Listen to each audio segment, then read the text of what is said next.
Hey everyone, welcome back to another episode of the Easy Conversations podcast, a podcast about having easy conversations. I'm your host, Furkan Dania. In this week's episode, I was delighted to host Matt Beaudreau.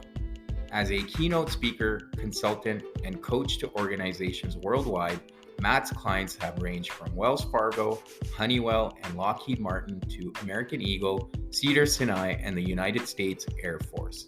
Matt has a reputation as a provocative thought leader in educational and personal development practices. He is a two-time featured TEDx speaker, and he was named Corporate Trainer of the Year at Stanford University, having spoken to over 250,000 people across the world. In 2017, Matt founded Acton Academy Placer Schools that utilize the Socratic method with an emphasis on self-direction and cultivating confident, independent young people with a strong sense of character and personal responsibility. He has since helped to open multiple campuses around the world. Pulling from his experience in the Acton model, in January of 2021, Matt co-founded Apogee Strong with Tim Kennedy, a mentorship program designed for young men from 12 to 22 to take on challenges presented by men who have come before them to learn to lead. Through mentorship, action, and self-discovery, it is a rite of passage so young men can become true leaders. This has blossomed into a mission to bring back classic masculinity in the home and fueled the Apogee Strong Dads program launch in 2023. His podcast, The Essential 11, is also geared towards emerging leaders, garnering advice from the world's leaders in business, sports, music, and entertainment. Last, but certainly not least, Matt is the founder of the Apogee Strong Foundation, a 501c3 that provides scholarships for school, experience, camp, and leadership opportunity for young men worldwide. In this episode, Matt shares his journey through the schooling system and ending what he noticed was wrong with schools. Matt and I talk about some of the challenges in the education system and what parents can do to have more of an influence on their children's education. We also discuss our personal experiences and why speaking up against the system is hard for teachers. Please find Matt online and on Instagram at Matt Beaudreau and at Apogee Program, and on his websites www.apogeestrongdads.com, www.apogeestrong.com, and finally www.apogeestrongfoundation.org. I really hope you get a lot out of this episode, and if at the end, if you could leave a 5-star review, I would truly appreciate it.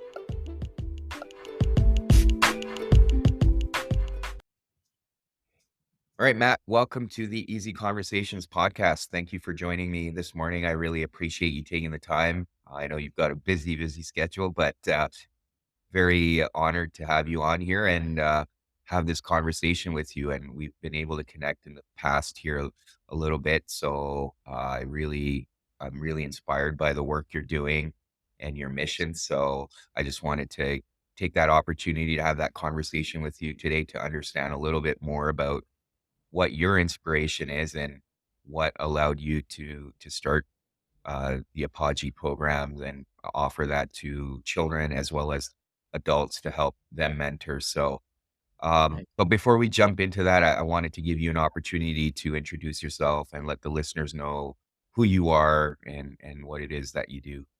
Thanks, man. I appreciate that. The honor is absolutely mine. Anytime I get to connect with good humans and talk about my favorite things, it's a good day, man. So I'm very grateful. I'm very thankful. So from a very high level and glad to go anywhere and everywhere, within this, I tell people I'm an educator. I'm no longer a teacher, and I say that because I came out of schools. I grew up in the normal K through 12 system, right, that we're all familiar with, and played that game really, really well, and got my straight A's in college, and did all the things that I was quote unquote supposed to do, and then graduated and went, oh my gosh, who am I? What do I have to offer the world?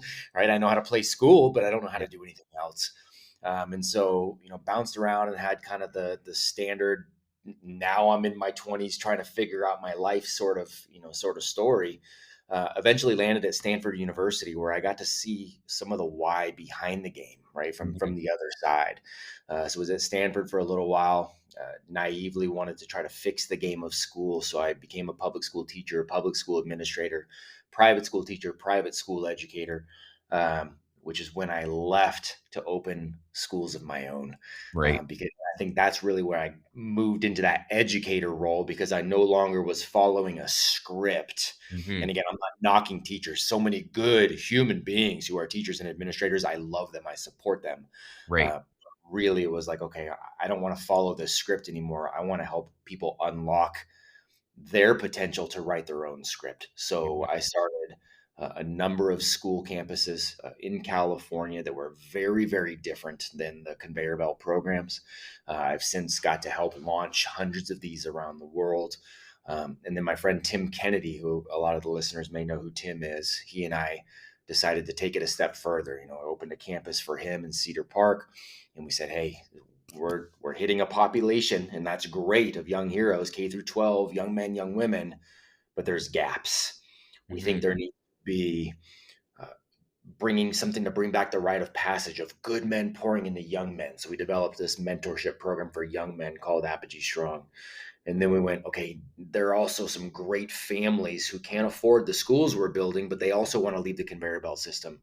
So we Right. started educating modern day heroes to help them learn how to home educate at a high level, right? Mhm. Then we're hearing from men that are going, oh my God, okay, I want to do this for my kids, but I'm struggling to lead, Right. from home. I grew up as I'm a perpetual boy. So Yeah. we're okay, now we're building the men's program for, for the dads too. So all of this is getting back to really what education should be for, which is sovereignty and freedom. And we want to help people get there no matter where they are now.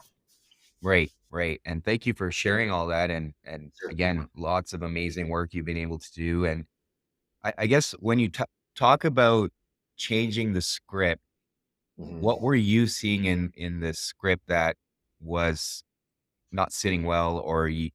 probably not something that you were agreeing with? Yeah, that's a great question. And so speaking about it from a schooling context, I grew up believing what everybody else believed. Like you get your good grades, and then you go to college, and when you're in college, you get your good grades, and that's automatically going to get you this great job, and then you're going to be happy. You're going to be successful. Hmm. Well, I did all those things and came out, and I actually turned down a job at the White House right before graduating. But then I walked into the world going, shoot, I know nothing. I Yeah. don't have, like, it didn't work. And I got debt, but Yeah. I don't have much else. Right. So that in and of itself I was going, okay. And I started unraveling the thought that I understood the game of school because I always got my straight A's, but I didn't consider myself uber intelligent. I just knew how to play the school game. Right. And that didn't serve me well, and so I was seeing that. Then I'm at Stanford and I'm seeing that the whole process of admissions is not exactly the meritocracy that everybody says that it is. Right. There's an element of a game being played there too. I'm like, okay, well, that's not something we talk about. Then I go into the public school system and I know I'm helping the young heroes that I'm serving, but these guys are growing up in a gangland environment in California, and I'm being told they need algebra to get out of it. And I'm like, no, they need something else right now. Right. Right. And so I'm starting to see the game of how schools get funded and the whole thing there. So I start going down the rabbit hole of, well, why do we do school this way? Where did that model come from? Hmm. Soon as I let myself be open to that conversation and saw where it really came from, I went, oh my gosh, this has nothing to do with child development. This has nothing to do with unlocking the genius inside of people. This has everything to do with control, money, power, politics, Mm. slavery from a mental standpoint.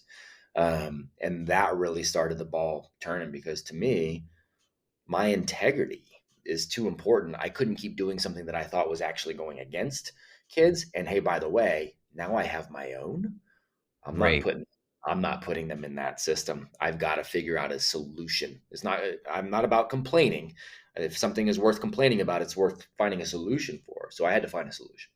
Right. Right. And I mean, there's a few things that you touched on there, and I want to unpack them one at a time. But Sir. starting with the whole notion, what I can relate to, myself, when I did my undergrad in engineering, I came out not having a lot of life skills, right? Right. You kind of got thrown out of university into the real world, and I didn't really know how to fit in.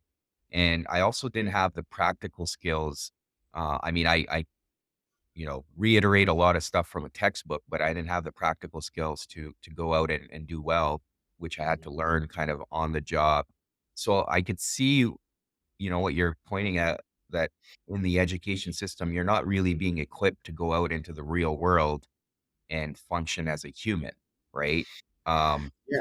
Well, and not just not being equipped, you're actually being conditioned to right, go the opposite way. See right, that, and that's it's an even more dangerous thing, I believe, than most people will even give it credit for. You're being conditioned to blind obedience. You've been conditioned to handing the pen over for somebody else to write the script, even if they write you as a background actor in your own life. right, right, Me, that's even more dangerous than just not being given the tools. It's giving, it's given a mindset that you almost never break out of.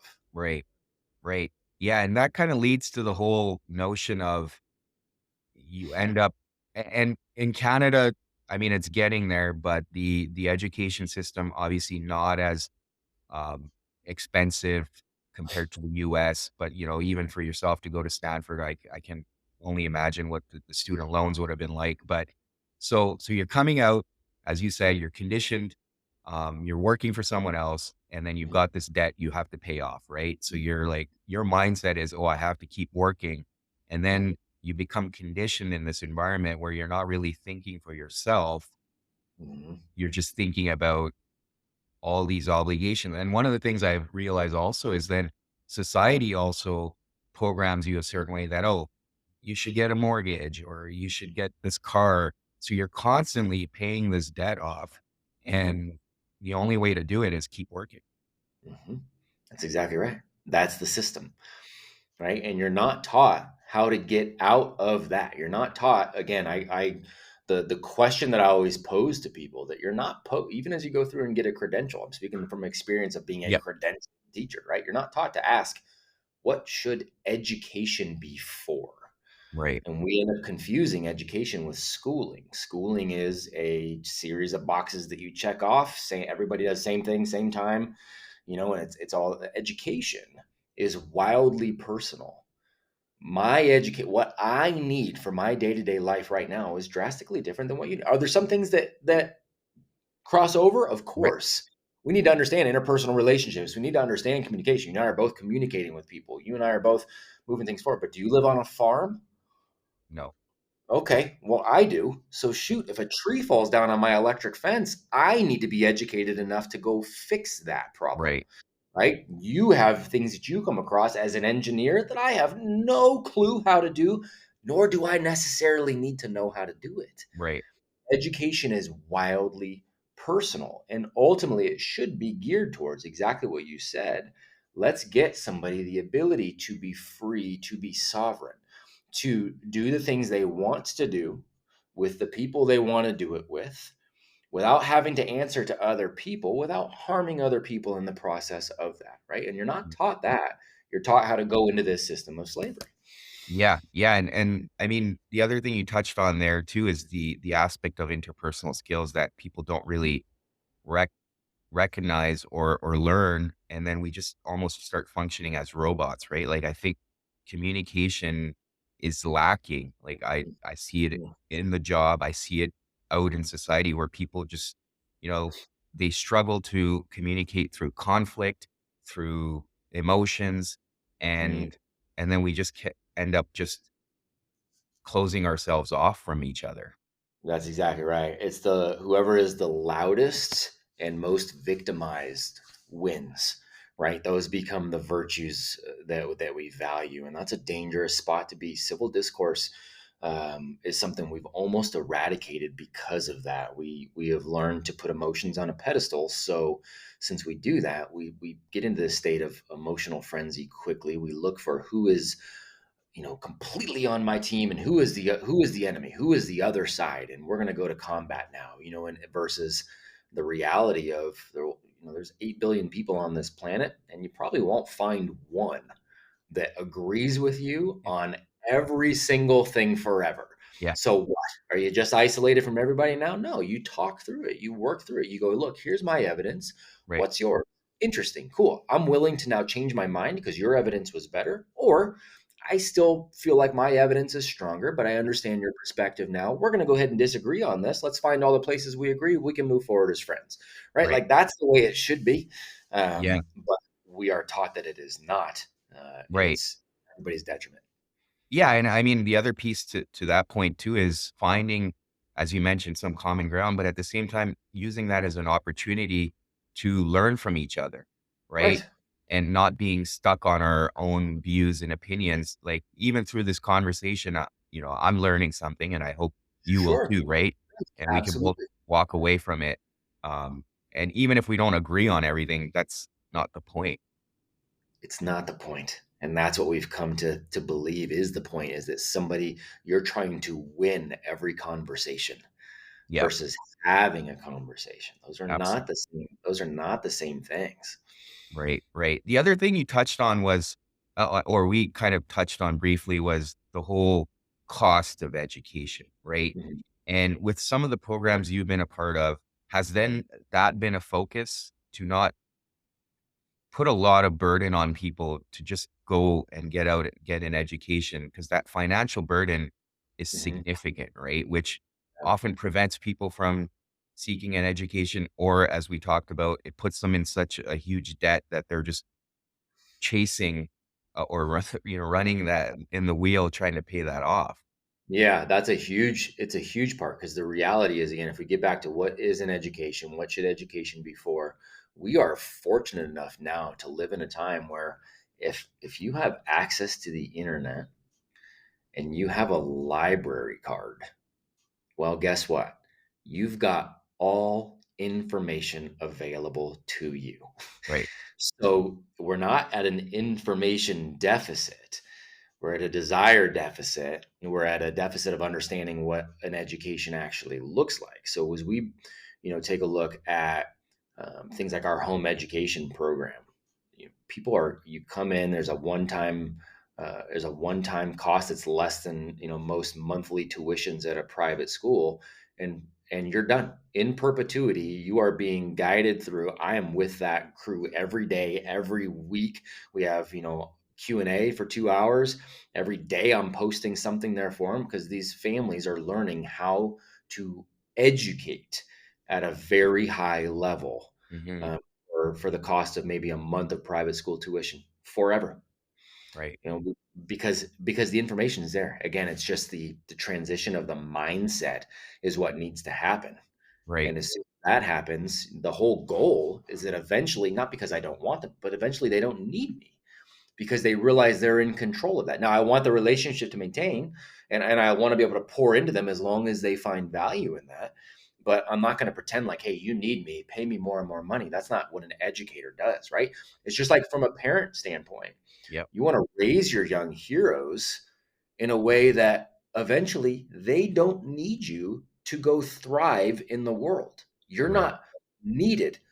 You're desired in terms of a relationship, but you're no longer needed, right? A good educator does the same thing. A Mhm. good pastor or priest or imam or whatever will do the same thing. A Yep. good doctor will do the same thing, Mhm. right? You make it to where a person doesn't need you anymore. They have the ability to not just retain the information that you have helped them get, but to get their own information at that point. That's what, when you really want people to get to freedom and sovereignty, you want them to have that ability. Yeah. Well, and I think that's another cultural or societal issue that, that it's very manipulative, or often people are operating from a scarcity mindset where it's like, well, if I'm going to share information, I have to give them a little bit so they keep coming back for more. And that I struggle with that because, right, knowledge is something we should be sharing with each other and helping each other through,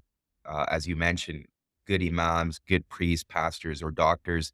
If they have that knowledge, it's almost their responsibility to share it, right? And that's, when I look back at, I don't know, hundreds of years ago, that's what was happening as society. We were trying to improve everyone's lives by sharing that knowledge. And I think we've stepped away from that where everything's almost about the financial gain.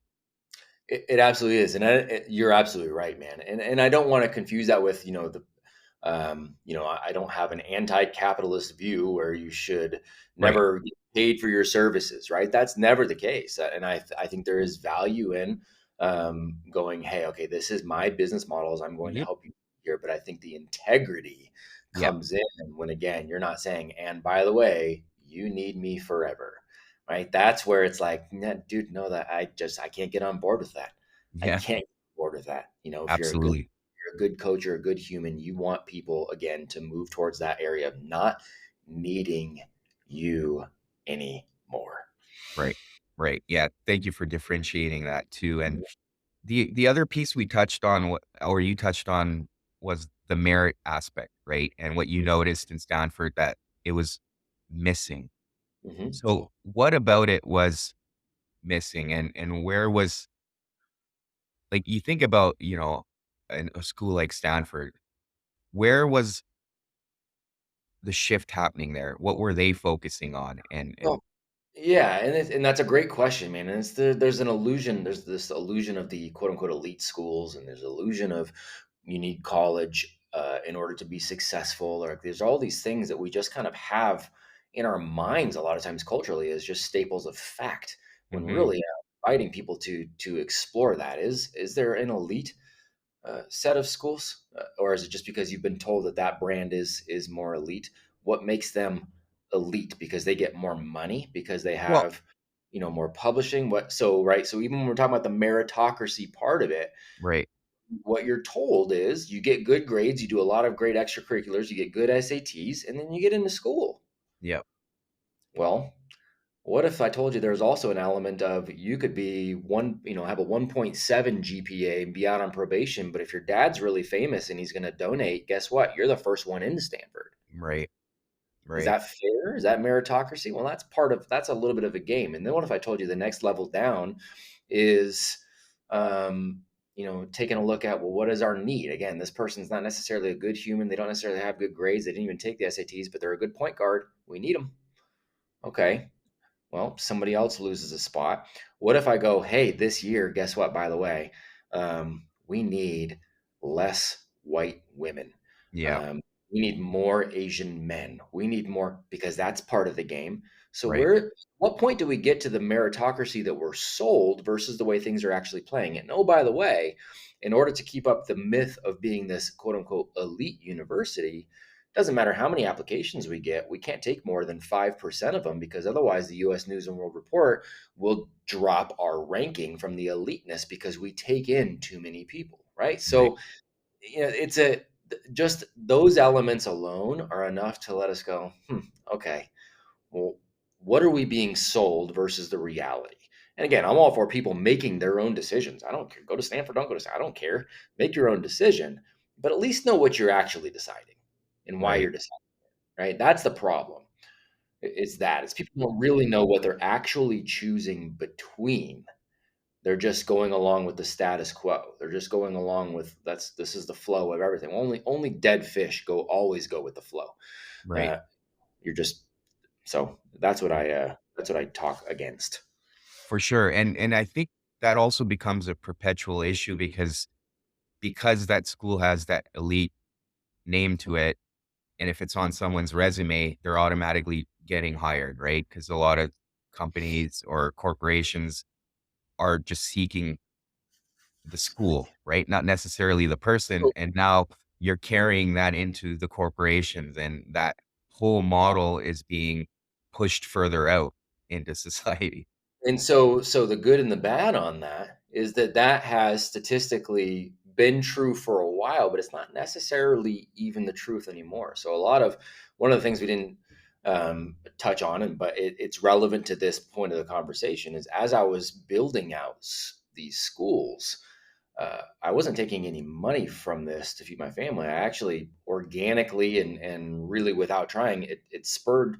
Um, a public speaking career, where I've been Mhm. on stages now and spoken to almost 500,000 people Yeah. around the world. And a lot of these are giant Fortune 500 companies. And the biggest reason they're bringing me in is the biggest companies in the world.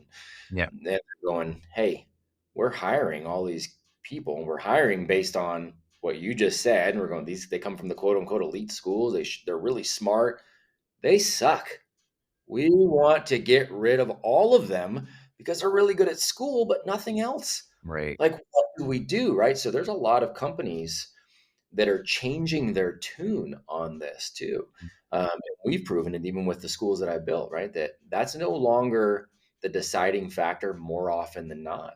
If you Right. can show that you've got the right set of values, characteristics, morals, skills, abilities, the right network, and you can do all of these things without a formal college education, man, you're able to go pretty much anywhere and everywhere that you want to go for the most part. It's very rare that you can't. People always go, well, if you want to be a doctor, if you want to be a lawyer, if you want, well, hey, guess what? You can actually be a lawyer without even taking the LSAT. So there is a way to do that. But yes, if you want to be a doctor from a legal standpoint, yes, you've got to go through this process, go to medical school. And I would even argue there that um, there's a level of idiocracy. If you know you're going to be a doctor, why do you have to take, 18th century women's, like you're still getting screwed in terms of some of the things you have to take, right? Right. Even if, Right. but again, look at the percentage of people that are going to school. The vast majority aren't going for a degree like that requires some sort of legal tie to that degree.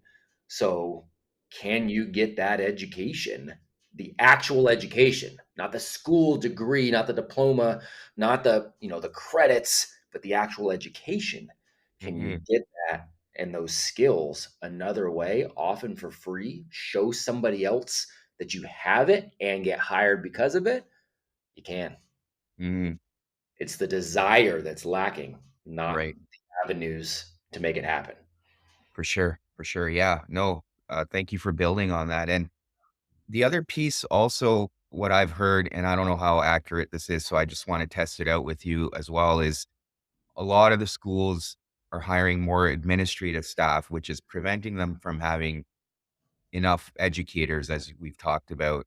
Is that something you've also experienced and noticed? And why is that happening then, if that's the case?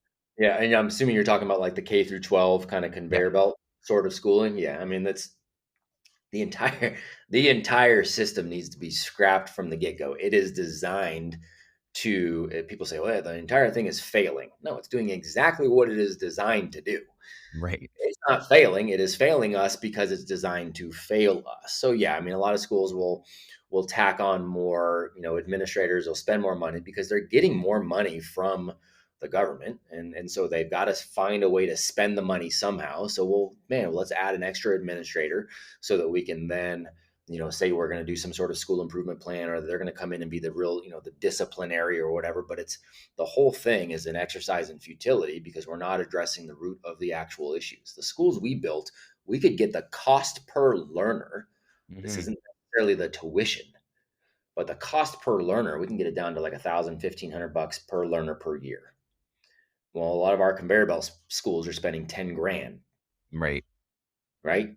And they understand that they can put all of these fancy things in place and earn themselves even more money for the state because they can tie it back to improved performance, which just means we tie it back to better, hopefully better test scores. It can get us more money. It's this whole cycle. It's a silly game to even play. So there's no, it's almost like trying to rationalize, something that the Flintstones do in the cartoon or something, because it's not real. So I don't even try to pretend that there's a rational way that we should Right. even try to like get into this imaginary world of maybe this is why, or maybe this is why. The whole thing's a hot mess.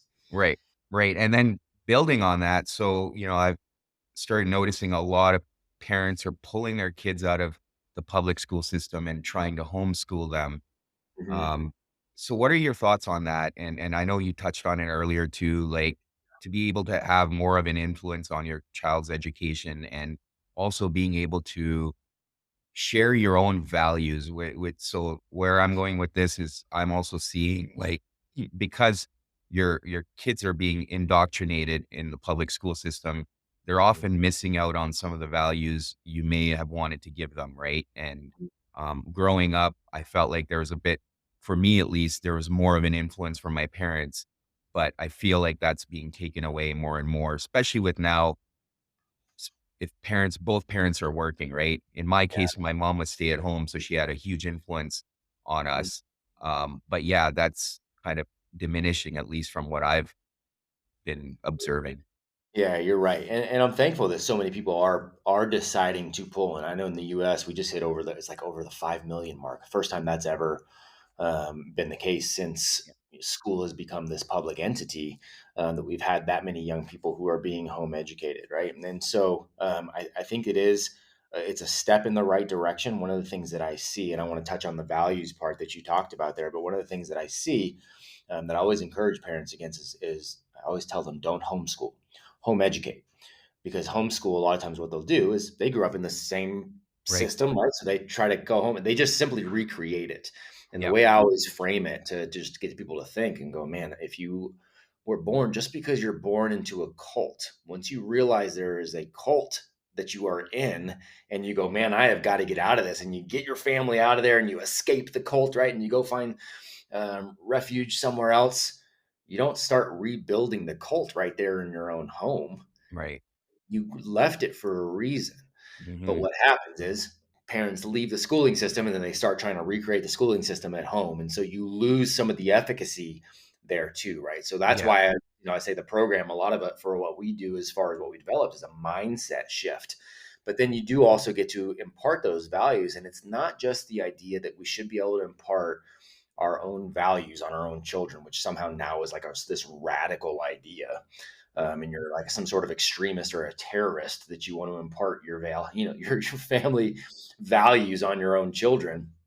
Um, but it's the addition by subtraction too. You're also not exposing them to the ideologies and values that show up in school. And it's not just the agendas that are showing up. People talk to the various agendas that they're seeing play out at the public school level. And I think there are some things that are very dangerous there for sure. But what about the agenda of just the design itself, of the be quiet, don't speak unless spoken to, raise your hand to ask another human being if you can go to the bathroom, and they might tell you no, right? It's 12 years of learning obedience, 12 years of learning apathy, 12 years of like, man, I'm bored. So I'm really just going to go, who can I listen to over here? And maybe I'll listen to this kid who knows what background he's coming from Right. and what he's showing me and teaching me. And this is my now learning. And I've got people having sex in the bathroom, and I got people doing drugs in the bathroom. And Yeah. you're also avoiding that. And this isn't a conversation around sheltering Yeah. and desire to shelter, right? But the whole concept of, well, yeah, you got to put them in there so they can learn that the world's kind of tough. That's garbage. If you and I want to go level up in terms of business or relationship or whatever, right? Do we go, all right, man, well, I got to schedule a day in prison so that I can see that there's bad people here. And if I Right. know that there's bad people and I see what the bad people do, now my life is going to be better? No. You go find the people who are leveling up. So Right. the opportunity of taking your kids home isn't to shelter them, it's to show them nothing but greatness. Show them good things, give them amazing experiences that they can truly learn from. And by that, I don't mean take them to Disney World. I mean, let them fail, let them try things, let them start a business that doesn't work out, let them Yeah. struggle, let them get involved into some other, martial arts or sports or whatever that is, so that as they get older and that becomes the norm for them, is to strive for greatness and to be resilient and to be able to operate out of character and values and in civil discourse, that when they see something that goes outside of that, it's not alarming. They just go, oh man, that's too bad. I have no desire. Yeah. Yeah. Right? See the silliness for what it is. For sure.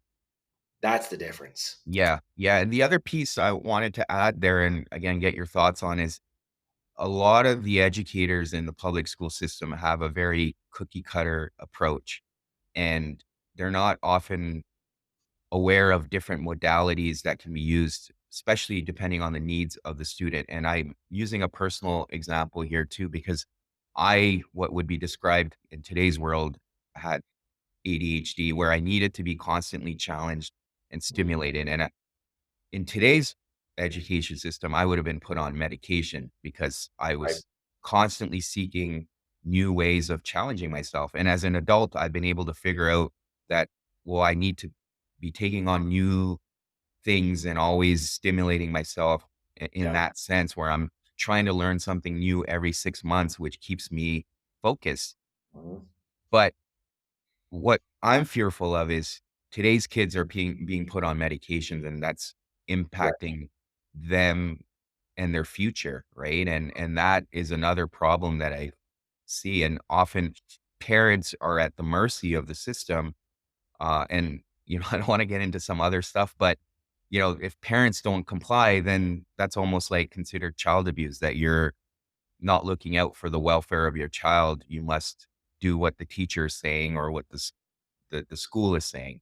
Yeah. And at what point did that become the rational thought that you need to outsource to the government what is the right thing for your family and your child, and if you go against them, that's abusive, right? We Yeah. should stop and think about that.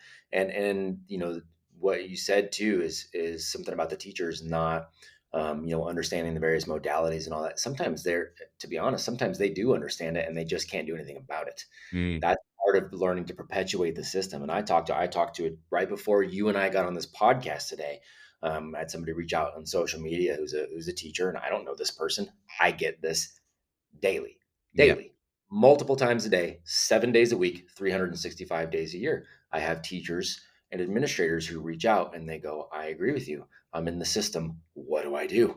Yeah. Because the reality is there's so many good humans who want to do right by the kids and they're just handcuffed Hmm. because your job is to perpetuate the system. It's not to educate children, is to Right. perpetuate the system of schooling, and so it's hard. And so then, but then you do have others who are in there who have bought it lock, step, and barrel, and they're going, oh, this 5-year-old little boy doesn't want to sit down and be quiet when I want him to. I'm going to tell his parents because I'm the teacher, I'm the authority, I've been trained, I went to school for this. Yes, that he has a methamphetamine deficiency. We must get him on some of this, as quickly as humanly possible to get him to focus, meaning make my job easier. Right. And it's a scary freaking proposition that people actually listen to it. Yeah. Yeah. And I think on that too, even if the teacher doesn't necessarily agree with that approach, they Mhm. have to maintain a certain level of focus for the entire class, right? And one child that's potentially disruptive is Man, causing issues too, right?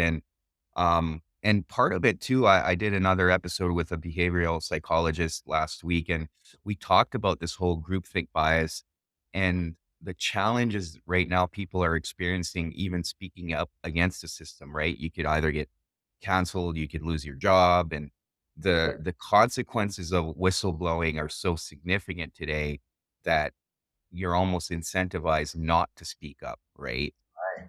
That's right. It's very 1984 Orwellian, situations out there when you're going against some of these bigger systems. We talked about it more recently, obviously culturally from a medical standpoint with everything Mhm. that's been going on since 2020. But what we have to understand is it's the same thing in the schools. It's very much the same thing, which is why I refer to to schools as a religion, because it's very much like that. And by the way, this has always happened in religions too. You start to Yeah, question, right, any of your religious, and not even in a bad way, not in an offensive way, not in a combative way. You just start to go, right, okay, what about this? This doesn't make sense to me. And it's like, well, surely you're going down the wrong path. And right, we either need to fix you quickly or you need to go away. right. And we're doing that from a societal level. It's a dangerous spot to be, man. Yeah, yeah. And again, if you don't comply, you get ostracized. Yes, sir. And then, I think even from you think about it from a psychological perspective too, there as social beings, we have this desire for connection and being part of a tribe. So if speaking out gets you kicked out of the tribe, you're not going to do it, right? You still want to be connected. Mhm. But yeah, I do want to shift gears a little bit and Sure. perhaps talk through some of the programs you've been building and what is, I know you touched on it a little bit, but what, like even with the children, first of all, like what are you offering that's different from the current system that we see? And how are you enabling parents to be able to support their children through that? That's a really great question, man. Thank you for asking that. So, and I'll touch on just the various components, and then we can go deeper on any of them that you want to. So, we have a few different programs here. One being the home education piece. And so, from a home education piece, from a very high level, what we'll do is we'll send out resources every single month. And when we say resources, it's not worksheets, and we don't subscribe to the whole grades and grade level, and you got to do certain things certain times. What we'll do is we'll take a focus. Hmm. Um, we'll take entrepreneurship or financial literacy or behavioral economics or physiology or chess or survival or whatever. We'll take these, Yep. uh, concepts, and every month we'll provide resources. And when I say resources, I mean here are a whole bunch of interesting videos to watch, articles to read, challenging conversations to have, little mini projects and challenges with an overarching, maybe bigger project to tackle at the end of the month. Here are some correlating books or some classics thrown in there as well, Yep. with again some engaging conversations to have you actually think through some hard things from a Socratic standpoint, right? We'll Hmm. send those things out every single month for families so that they can go at their own pace, at their own leisure, and bring that into the home. We focus on those things. Academics, that's easy to get, right? My friend Sal Khan has this thing called Khan Academy that's wildly free. Like you can go through and do all the academics you would ever do at a school for free on that if you want. There's other platforms where you can add, like, fine, we can add all of those things. No, however you want to do that is great. But we focus on those areas that are actually about education and making hard decisions and doing actual things, experiences. So we'll focus on that. And then I'll post something in that regard to our private platform every day, whether it's a video of me, whether it's an article, whether it's whatever, to Yep. spur on conversation for these families. And the families themselves, too. It's not just a family thing. I always tell parents the best way to further your child's education is actually to further your own and Right. bring them along with you. Right. So I'm challenging the parents to grow in all of these areas as well, not just the Right. kids. So they're growing in those things too. And then we have weekly Q&A. What are you struggling with? How are you doing? What's going on at home? We just have a weekly Q&A where we all come together and we just walk through this, right? So from the home education spot, that's what it looks like. On the mentorship part for young men, that's a very specific 12-month roadmap where they are having suggested readings. Every month is a new project and a new challenge that, again, is educational. They're interviewing CEOs. They're out doing a flip challenge where they're having to flip a paperclip all the way up to, whatever they can flip. They're out learning how to create evacuation plans, to do CPR, they're gaining actual practical skills every Yep. month, new project, new challenge. They are taking on recommended readings, they're taking on physical workouts, and they're also getting private videos every single day in our platform. And every week we have a call with them and one of the best men on the planet. Hmm. This It might be an actor, it might be an athlete, it might be a Navy SEAL, it might be a billionaire CEO, it doesn't matter. The through Yep. line is they're a successful, good man who is coming on, pouring into them directly, answering their questions, right, over the course of 12 months. We do the Right. same thing with the dads as well. And we Hmm. will develop the program for the moms and for the young ladies is what's coming next. Okay. So, okay. So that answered one of my questions, but why was it important for you or, your team to focus on Males, mentoring males the first. males, the young men, and then the fathers? Yeah, males first. Part of it is a selfish endeavor. I grew up as a male. I am a male, Yep. and so I can speak much more easily to what it means to grow up. I know what the young men are feeling. You and I both know what it's like to be a 12-year-old young man, 13-year-old Yep. young man, 14-year-old young man. We know what we're dealing with that. We know what the hormones do to us. We know we get all of those, right? So Tim and Yep. I partially knew that, and we partially had a stable of really, really amazing men that we are connected with, right? Yep. So part of it was this just makes more sense. That's why we did them first, not the girls. Now we're partnering with some great women: Katie Wells, Tulsi Gabbard, Laura Sextro, some phenomenal women to help us get the women's program off the ground too. We just Right. know we're not the ones to lead that because it's got to look different. Of course. But then at the same time, we see this epidemic that is taking place, right? We've got the fatherless home issue, which depending on who you listen to, it could be 25-30% of homes without a dad. Yep. That's a big issue. Or we have fathers who are in the home, but they're perpetual boys and they're Yep. not leading, right? To us, those are huge societal issues. So what if we could attack that from both sides? Do we want to help the guys who are at home and help them lead? Of course, we want to help them do that at a higher level, right? So we're going to help them do that. But we also believe very much in the Frederick Douglass quote of it's easier to raise strong children than it is to fix broken men. So what Right. if we go from that bottom side too and help raise the next generation? We actually, it's not an either or, it's a yes and. Yeah. We've got to do both. And so that's why we're tackling those first. Right. Right. Okay. No, and that helps me understand as well. And then the other piece around cost, because based on what you've shared with me in the past, Mhm. cost is something I'm assuming you guys focused on as well, and to make it more accessible. Why was that? I mean, it's obvious, but why was that important to you guys? Yeah, this is a mission of going wide first, right? We want to make it accessible, and not just accessible, but repeatable and beneficial to be able to repeat. So when I say that, so first of all, we have a 501(c)(3, we have a foundation. So anybody listening is like, yeah, I'd love to help out. That's a great thing because it allows us to scholarship young men and give them all these opportunities for sometimes even the young men don't have to pay anything, right? And their families don't have to pay anything as long as they're going to get in there and get after it. And then, oh, by the way, at the end of the 12 months, they're invited to stay in perpetuity if they've poured into it at no charge, right? Yeah, Same thing on the dad's side. And on the dad's side, what we want is there's got to be some skin in the game. If there's no skin in the game, people don't step up to the plate. of They course. just don't, right? It was given I don't care enough, right? So there's got to be some skin in the game, but we want it to be accessible, and then we wanted to help ultimately make it to where not only did it not cost you anything, it actually changed everything, and then you made money. So hold on, you got to level up your entire life in every single way, and then you have the opportunity to partner with us in business to bring this same coaching to your hometown. You can make money there too and spread the mission of helping other people. We're serious about the mission itself, right? And so again, we've got to do that from the right way, integrity wise. Yes, we're going to charge for the services up front, but we're going to help you make that money back in spades while making your life better, while equipping you to push the mission forward and help other people. Right. Like to me, that's how an army of really good humans gets built.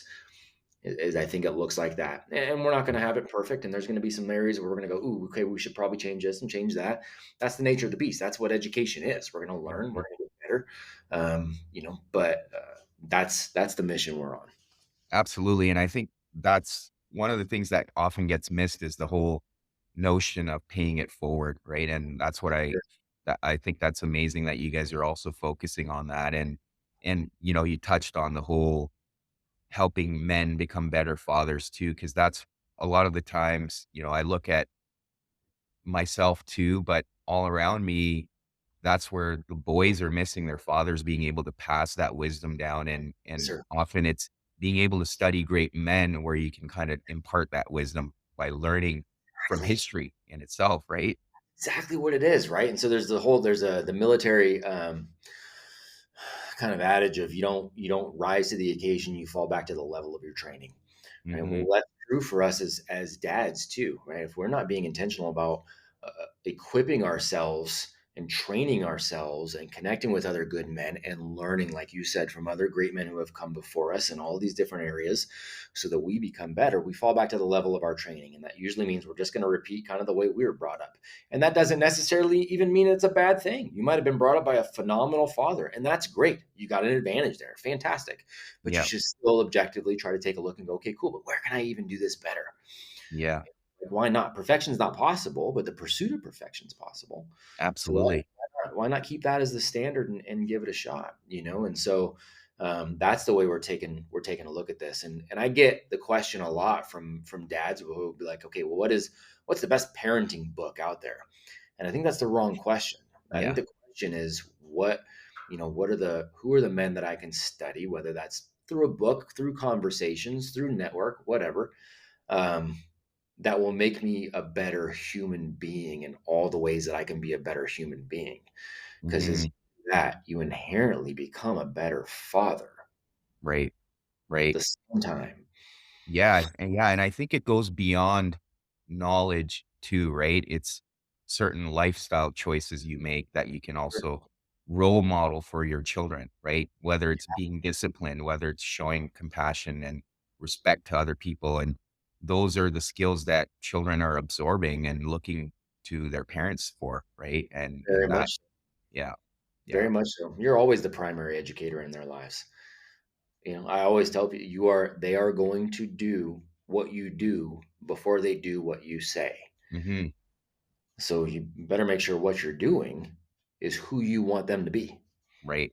Right. And I think a lot of that's the biggest thing I try to share with people too, especially as fathers, is if you're going to say something and then you go do the opposite, which has been kind of the model, you're confusing the children. Right. And then not only are you confusing them, you're making them question your authority. You're making them not trust you because Bingo. children are smart. They pick up on the inconsistencies, right? And That's and right. to have that from the ground level up, I think it's amazing that you guys have focused on the parental side of it too.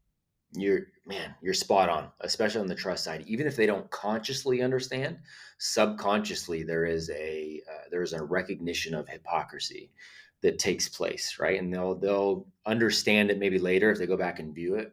They'll understand the hypocrisy for what it is, but even subconsciously at a young level, they go, "Man, that does not compute," and the level of trust decreases in accordance with that understanding too. So yeah, what you said is spot on, wildly important. Yeah. Yeah. And yeah, I mean, I have a lot of thoughts on the hypocrisy side too, but from a faith perspective too, but Sure. it's probably sorry. Sure. I said, sure. Yeah. You're not, I agree. I'm with you on that. Yeah, yeah, but probably a conversation for another day. But Matt, want to be mindful of your time too. But thank you again for coming on here and having this conversation with me, sharing your story. I do have one more question for you before I give you an opportunity to share ways of how people can find you and learn more about your programs. But living on a farm, is that Hmm. out of choice or necessity? Yes. It's a yes and, right? It's a yes and. Um, yeah, that I grew up as a city kid in the Bay Area, Yeah.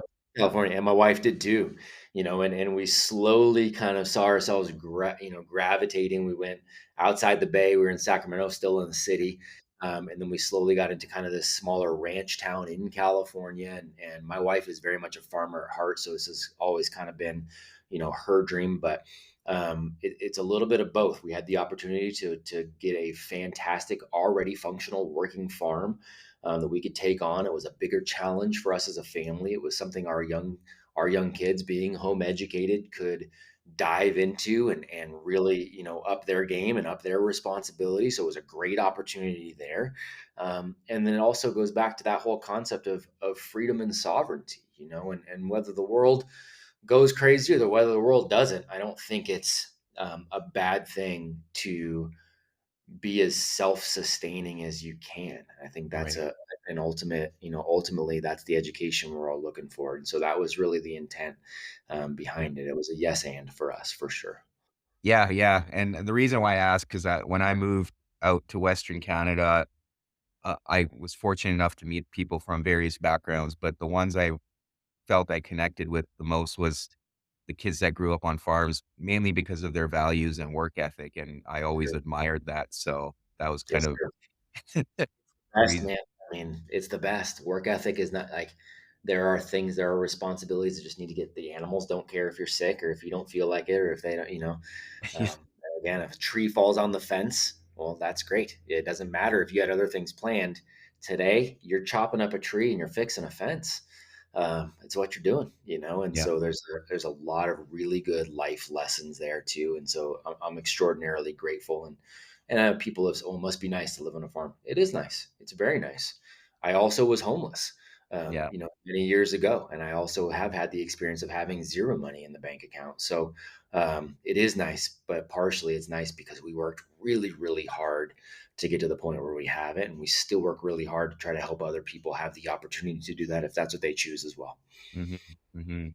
Well, thank you again, Matt. And I guess for listeners that want to learn more about you or the programs you're offering, what are some ways they can do that? Thank you, man. I appreciate that. The best way to go get the umbrella view is actually a new site that we're having worked on. It's operational though, so you can see it. So it's Apogee, APOGEE, Apogee Strong Programs.com. And from there you can see the dad's program, you can see the young men's, you can see the home education, you can see the whole thing, and you can see the foundation too of Apogee Strong Hmm. Foundation.org.